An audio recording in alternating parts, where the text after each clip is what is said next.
3 hello everyone, অনেকদিন পর আবারও তোমাদের সাথে ব্লগ নিয়ে হাজির হলাম। আর আজকে ব্লগটা একদম অন্যরকম, কারণ আজকে আমরা যাচ্ছি ঘুরতে। কোথায় যাচ্ছি না যাচ্ছি সমস্ত কিছু এই ভিডিওতে তোমাদেরকে বলবো, এখন বলবো না।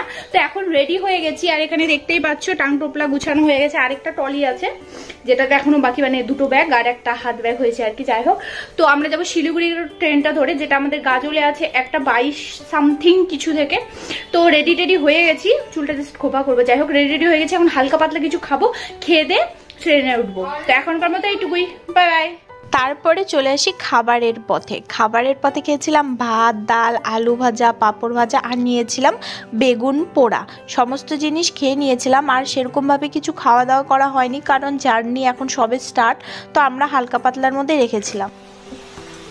তো তোমরা এখানে দেখতেই পাচ্ছ আমি এখন রেডি হয়ে গেছি। দিদি এখন ঠোঁট পালিশ করছে, আর এই নেল পালিশটা নিয়ে যাব, কারণ এই নেল পালিশগুলো অনেকদিন হয়ে গেল পড়ে আছে। এটা ট্রেনে গিয়ে সমস্ত করব, কারণ প্রচন্ড লেট হয়ে গেছি। এখনো জিজু, আকাশ কেউ আসেনি, ওরা আসবে, ফ্রেশ হবে, তারপরে বেরোবো, তারপরে আবারও দেখা করছি। এই চশমাটা কিনেছিলাম কালকে, এটা আমার পছন্দ। জিজু এনেছিল অন্য চশমা, যেটা আমার পার্সোনালি পছন্দ হয়নি। তারপরে জিজু আর গণপতি আসে, আসার পর তারা ফটফট করে ফ্রেশ হয়, খাওয়া দাওয়া করে নেয়, এবং করে নেওয়ার পর আমরা সবাই মিলে বের হয়ে যাই। এখানে গণপতিকে দেখছো, ও একটা টোটোওয়ালাকে বলা ছিল, সেই টোটোওয়ালা ওই খুঁজছে। তারপরে সেই টোটো দাদাটা না আসার কারণে আমরা অন্য যেটাই পেয়েছিলাম টোটো, সেটাতে পরে চলে গেছিলাম, কারণ প্রচণ্ড লেট ভেবেছিলাম হয়ে গেছে, কিন্তু সেরকমভাবে হয়েছিল না। যাই হোক, তারপরে কিছুক্ষণের মধ্যে 10-15 মিনিটের মধ্যে আমরা গাজর রেল স্টেশনে পৌঁছে যাই, এবং পৌঁছে যাওয়ার পর ওখানে কিছু না 5-10 মিনিটের মতো টাইম ছিল আমাদের হাতে। 5-10 মিনিটের মতো আমরা এদিকে ওইদিকে ঘুরি। আমি কিছুটা শর্ট নিই, যেগুলো আমি রিলসে ভিডিও মানে রিলস বানাবো আর কি। যাই হোক, তারপরে একটা 22 ট্রেন ছিল, সেখানে একটা 21 সামথিং কিছুর মধ্যে ট্রেনটা চলে আসে। এই ট্রেনটায় করে আমরা কিন্তু যাব, এটা হচ্ছে শিলিগুড়ি এক্সপ্রেস ট্রেন। এটা করে আমরা যাব শিলিগুড়ি থেকে সেই দিনটা মানে আজকের দিনটা থাকবো, থাকার পর তারপরে হচ্ছে আমরা আমাদের গন্তব্যস্থলে রওনা দেব। তো এখানে যাওয়ার সময় তো ফুল এনার্জি দেখছো, এখন জানি না আসার এতটা এনার্জি নিয়ে তোমাদেরকে করতে পারবো কি পারবো না। আর এখানে 1 লক্ষীতে অনেকক্ষণ ট্রেনটা দাঁড়িয়েছিল, তো আমি গিয়েছিলাম এই কলমের মতো কুলগুলো আর লম্বা লম্বা কুলগুলো আনতে, কিন্তু সেটা এত তাড়াতাড়ি শেষ হয়ে যাওয়ার কারণে আপেল কুলগুলো এনেছিলাম, সেটাও কিছুটা খাই। তারপরে ধীরে ধীরে এখন আমরা শিলিগুড়ির পথে যেগুলো পরে যাই। তারপরে 1 লক্ষী থেকে আমাদের রেলটা ছেড়ে দেয়, তোমরা এখানে দেখতে পাচ্ছ। আর প্রায় এখন আমরা কিশোরগঞ্জের পথে আর কি। তো সেখানে না এত ভুট্টার ক্ষেত দেখা যাচ্ছিল প্রচণ্ড হারে, মানে এখানে হয়তো ভুট্টাই চাষ হয় বেশি। তো তারপরে ট্রেনের মধ্যে আমরা অনেক কিছু খেয়েছি, তোমাদেরকে কিছুটা দেখাবো। আর হচ্ছে কারণ অনেক কিছু খেয়েছি, সে সময় ফোনটা চার্জে দেওয়া ছিল, তো যার জন্য আমি ভালো করে ডিটেলসে তোমাদেরকে অতটা ফুল কী কী খেয়েছি না দেখিয়েছি, অত কিছু দেখাতে পারলাম না। তারপরে এখানে সবাই ট্রেনের মধ্যে একটু টায়ার্ড ফিল করছি, যে কখন শিলিগুড়িটা আসবে। তারপরে দেখতে দেখতে এখানে দেখো কিষানগঞ্জে আমরা চলে এসেছি, আর কিষানগঞ্জের পরে আর কয়েকটা স্টপেজ পরে কিন্তু আমরা শিলিগুড়িতে পৌঁছে যাব। তারপরে দেখো আমরা এখন কিষানগঞ্জ রেল স্টেশনে চলে আসি। আর সত্যি কথা বলতে আমি না ফার্স্ট টাইম জানলাম যে কিষানগঞ্জে মানে হিন্দি সমস্ত কিছু, আর এছাড়াও মানে কিষানগঞ্জটা আমাদের শিলিগুড়ি লাইনেই পড়ে, এটা আমি ফার্স্ট টাইম জানলাম। তো যাই হোক, তারপরে আর কি এখানে দেখো এই নদীটাতে 1 ফোঁটাও জল নেই, একদম পুরো শুকিয়ে গেছে। আর এটা এতটা বড় নদী যে কি বলবো। তারপরে আর কি এইভাবেই তোমাদেরকে জানলা দিয়ে বিভিন্ন রকমের দৃশ্য দেখছিলাম, আর অনেকটা পথ কাটালাম। তারপরে মানে প্রায় কটা বাজে, সন্ধ্যা নেমে গেছিলো, সেই সময় জানলা আর খোলা রাখতে পারছিলাম না, কারণ ঠান্ডা লাগছিল। তো যার জন্য এই হুডিটা বের করে নিই, এই হুডিটা বের করে পরে নিই, এবং পরে নেওয়ার পর এবার এখানে দেখো দিদি যেখানে কি ভাবছে দিদি জানে। আর ইনি যে দেখছেন, ইনি কিন্তু আমাদের ক্যাশিয়ার, মালিক সমস্ত কিছু, এভরিথিং ইনার আন্ডারে আমরা 3টা মানুষ। আর এখানে জিজু ব্যাগ দেখাচ্ছে।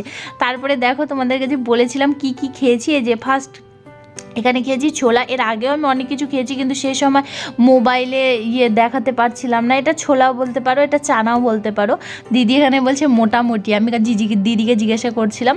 তারপরে আমি নিয়েছিলাম, আর আকাশ নিয়েছিল। এটা 10 টাকা করে বাটি নিয়েছিল, মোটামুটি ছিল। তারপরে চানাটা খাওয়ার পর এখানে আমি জিজুকে বলি জিজু খাবে নাকি। জিজু সেই সময় গমা সাপ হয়েছিল, সেটাকে তোমাদেরকে পরে বলবো কারণ কি। গমা সাপ মানে এটা ভাবো না যে রেগে আছে, ওরকম কিছুই না, মুখের মধ্যে কিছু ইনটেক করেছিল। যাই হোক, তারপরে দেখো এখানে প্রায় 6:30 মানে রাত হয়ে গেছে। আমাদের 7টার মধ্যে শিলিগুড়িতে নামিয়ে দিয়েছিল। তারপরে আমার না মাথা ব্যথা করছিল, তো যার জন্য আমি বলেছিলাম যে একটু চা খাও। তো এখানে এক গণপতি নিয়েছিল কফি আর আমি নিয়েছিলাম লাল চা। লাল চাটা খাওয়ার পর কিন্তু অনেকটা মাইন্ডটা ফ্রেশ লাগছিল।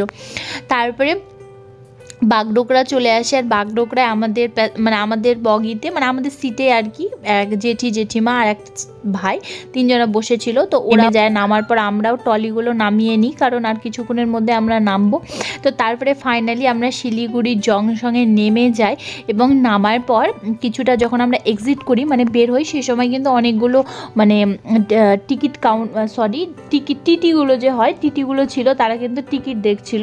তো যারা ভাবো যে টিকিট ছাড়াই শিলিগুড়ি ভ্রমণ করবে, সেটা একদমই করবে না, কারণ এটাই লাস্ট স্টপেজ।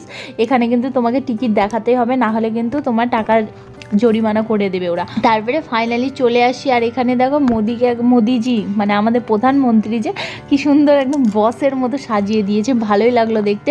তো তারপরে আমরা সেখান থেকে উঠে এক্সিট রুম দিয়ে বেরিয়ে পড়ি, এবং বেরিয়ে পড়ার পর এবার হোটেল রুম নিই।